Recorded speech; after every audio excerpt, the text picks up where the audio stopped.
त्यानंतर प्रदीप राऊत पठाणपुरा वार्ड येथे, अफरोज खान शरीफ खान पठाण यांना देखील गळ्याचा कॅन्सर झाला होता। आपल्या जीवनामध्ये जो कठीण काळ आला त्याच्या कठीण काळाच्या विरोधात कॅन्सरच्या विरोधात त्यांनी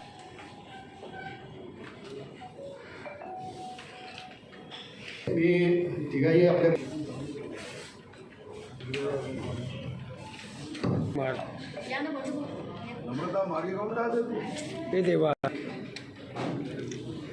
या स्मरणिकेमध्ये आदरणीय सुरेंद्रभाऊंनी जे सांगितलं की तुम्ही जो विकास केला त्यापेक्षा जास्त विकास तुमच्या विरोधी लोक करू शकतील। आम्ही हा पराजय नम्रतेने स्वीकारतो। विजय झाला तर माजायचं नाही, पराभव झाला तर लाजायचं नाही, हे आमचं निश्चितपणे सूत्र आहे। काँग्रेसनी त्यांच्या नेत्याला शक्ती दिली, आमच्या पक्षाने माझी शक्ती कमी केली। या जिल्ह्यामध्ये गडबाजीला पोषक वातावरण निर्माण होईल हे आमच्या पक्षाच्या धोरणात दिसलं आणि त्यातून मग 10 नगरपालिकेमध्ये आता आम्ही झटका हा अनुभवला आहे। आम्ही जे सूत्र पक्ष म्हणून जिल्ह्यात अवलंबलं की शनी शिंगणापूर नंतर आमचा एकमात्र पक्ष असा आहे की ज्याला आता दरवाजाच ठेवला नाही, कुणीही येतो। आता याही गोष्टीचं एकदा मूल्यांकन आम्ही जिल्ह्यात करू।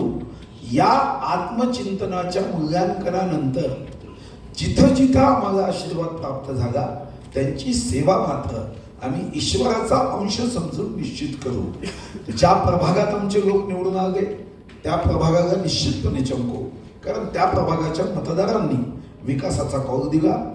ज्या प्रभागाला असं वाटलं, ज्या नगरपालिकेला असं वाटलं की आमची विकासाची सेवा ही आम्ही योग्य पद्धतीने करू शकत नाही, तर पुढचे 5 वर्ष तेही पाहतील आणि आम्ही त्याचे दर्शक म्हणून निश्चितपणे त्याचं मूल्यांकन करू। प्रश्न विचारायचा असेल तर विचारू शकतो।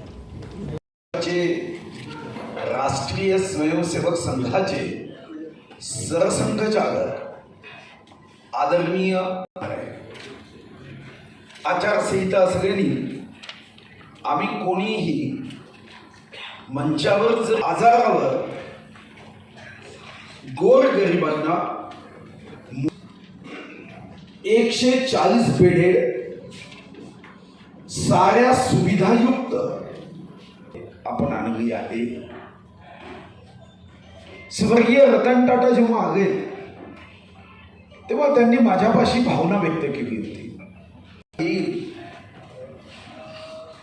आणि दुसऱ्या दिवशीपासून केमोथेरपी असेल, रेडिएशन थेरपी असेल, या साऱ्या गोष्टी वेगाने करता येईल यासाठी एक राजकीय कार्यकर्ता म्हणून उद्घाटनाला मंचावर राहण्याचा मोह साधारणतः असतो, पण तो मोह आम्ही ठेवला नाही, कारण आम्हाला जाणीव आहे की कॅन्सरच्या पेशंटची सेवा म्हणजेच ईश्वरीय सेवा आहे।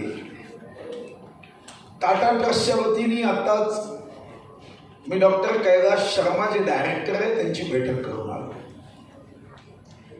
या कॅन्सर हॉस्पिटलमध्ये आमचा प्रयत्न असणार आहे की विविध सेवाभावी ट्रस्ट, सरकारच्या योजना याला एकत्रित करून कॅन्सर रुग्णांना मोफत व अतिशय अल्प दरामध्ये या सोयी सुविधा उपलब्ध झाल्या पाहिजे।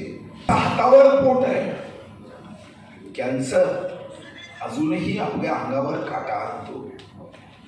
साधारणतः महिलांच्या कॅन्सरच्या संदर्भामधली निदान करणारी गाडी आता आपल्या जिल्ह्याला उपलब्ध करून दिलेली आहे।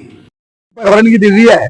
स्वर्गीय रतन टाटाजींची इच्छा होती की या ठिकाणचं कॅन्सर हॉस्पिटल हे ते स्वतः उपस्थित राहतील व परमपूजनीय सरसंघचालक श्री चंद्रपूर जिल्ह्याचे सुपुत्र श्री मोहनजी भागवत यांच्या शुभ हाताने व्हावं। आज स्वर्गीय रतन टाटा आमच्यामध्ये नाही, पण त्यांची इच्छेची पूर्तता करत आम्ही आदरणीय सरसंघचालक मोहनजींच्या हस्ते त्याचं उद्घाटन होते आहे. मी स्वतः मंचावर असणार नाही, पण चंद्रपूर जिल्ह्यात एक मोठी सेवा उपलब्ध होत आहे आणि त्या दृष्टीने जनतेला मी आवाहन केलं आहे की 280 कोटीचं हे 140 बेडेड अत्याधुनिक रुग्णालय याच्या उद्घाटनामध्ये शुभकामना देण्यासाठी, सदिच्छा देण्यासाठी व या उद्घाटनात सरसंघचालक मोहनजींचं या संदर्भातलं अभिप्राय ऐकण्यासाठी जनतेने उपस्थित राहावं. सुविधा कसा राहणार आहे, त्याच्यात कॉस्ट काय राहणार आहे? नाही, साधारणतः गरिबांना मोफत असेल असा आमचा प्रयत्न आहे. यासाठी पीएम केअर, आयुष्यमान भारत, जीवनदायी, सीएम फंड आणि विविध ट्रस्ट सोबत आम्ही या संदर्भामध्ये या हॉस्पिटलला जोडण्यासाठी प्रयत्न करतोय. यासोबत मी मंत्री असताना 1.5 कोटीची या ठिकाणी कर्करोग निदान एक गाडी दिली, ज्या माध्यमातून आम्ही विविध ठिकाणी कॅम्प्स घेऊन पहिल्या स्टेजमध्येच कॅन्सरचं निदान व्हावं हा प्रयत्न आम्ही करतोय. मी मागच्या अधिवेशनात अर्धा तास चर्चा उपस्थित केली.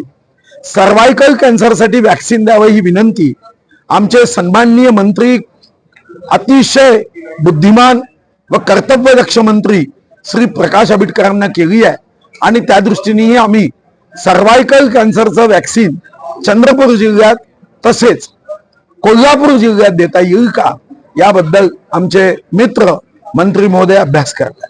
हेलिकॉप्टर हा राज्यात पहिला हॉस्पिटल आहे. निश्चितपणे हेलिपॅड हे मेडिकल कॉलेजमध्ये आम्ही केलाय. एखाद्या श्रीमंत माणसाला सुद्धा अचानक या ठिकाणी त्या हेलिकॉप्टरच्या माध्यमातून हेलिकॉप्टर ॲम्ब्युलन्स प्राप्त होऊ शकेल आणि महाराष्ट्राचं हेलिपॅड असणारं हे पहिलं रुग्णालय आहे.